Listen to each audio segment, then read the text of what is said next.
An inquiry. Anton Chekhov. It was midday. Voldyrev, a tall, thick-set country gentleman with a cropped head and prominent eyes, took off his overcoat, mopped his brow with his silk handkerchief, and somewhat diffidently went into the government office. There they were scratching away. "Where can I make an inquiry here?" he said, addressing a porter who was bringing a trayful of glasses from the furthest recesses of the office. "I have to make an inquiry here, and to take a copy of a resolution of the council. That way, please. To that one sitting near the window," said the porter, indicating with the tray the furthest window. Voldyrev coughed and went towards the window. There, at a green table spotted like typhus, was sitting a young man with his hair standing up in 4 tufts on his head, with a long pimply nose and a long faded uniform. He was writing, thrusting his long nose into the papers. A fly was walking about near his right nostril, and he was continually stretching out his lower lip and blowing under his nose, which gave his face an extremely careworn expression. "May I make an inquiry about my case here?" "Of you. My name is Voldyrev, and, by the way, I have to take a copy of the resolution of the council of the 2nd of March. The clerk dipped his pen in the ink and looked to see if he had got too much on it. Having satisfied himself that the pen would not make a blot, he began scribbling away. His lip was thrust out, but it was no longer necessary to blow. The fly had settled on his ear. "Can I make an inquiry here?" Voldyrev repeated a minute later. "My name is Voldyrev. I am a landowner, Ivan Alexeich." The clerk shouted into the air as though he had not observed Voldyrev. "Will you tell the merchant Yalikov, when he comes to sign the copy of the complaint lodged with the police?"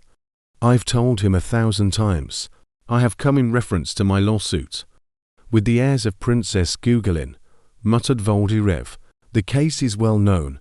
I earnestly beg you to attend to me." Still failing to observe Voldyrev, the clerk caught the fly on his lip, looked at it attentively, and flung it away. The country gentleman coughed and blew his nose loudly on his checked pocket handkerchief, but this was no use either. He was still unheard. The silence lasted for 2 minutes. Voldyrev took a ruble note from his pocket and laid it on an open book before the clerk. The clerk wrinkled up his forehead, drew the book towards him with an anxious air and closed it. "A little inquiry. I want only to find out on what grounds the heirs of Princess Gugulin. May I trouble you?" The clerk, absorbed in his own thoughts, got up and, scratching his elbow, went to a cupboard for something. The clerk, absorbed in his own thoughts, got up and, scratching his elbow, went to a cupboard for something.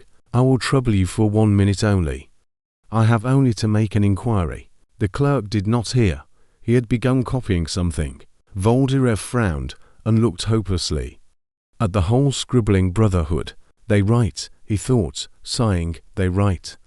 The devil take them entirely." He walked away from the table and stopped in the middle of the room, his hands hanging hopelessly at his sides. The porter, passing again with glasses, probably noticed the helpless expression of his face, for he went close up to him and asked him in a low voice, "Well, have you inquired?" "I've inquired, but he wouldn't speak to me." "You give him 3 rubles, whispered the porter. "I've given him 2 already. Give him another." Voldyrev went back to the table and laid a green note on the open book.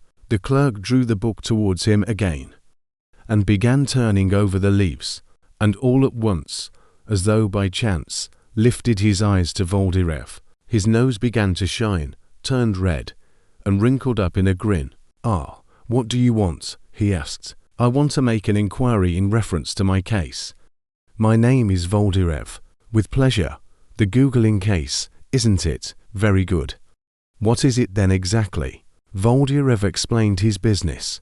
The clerk became as lively as though he were whirled round by a hurricane.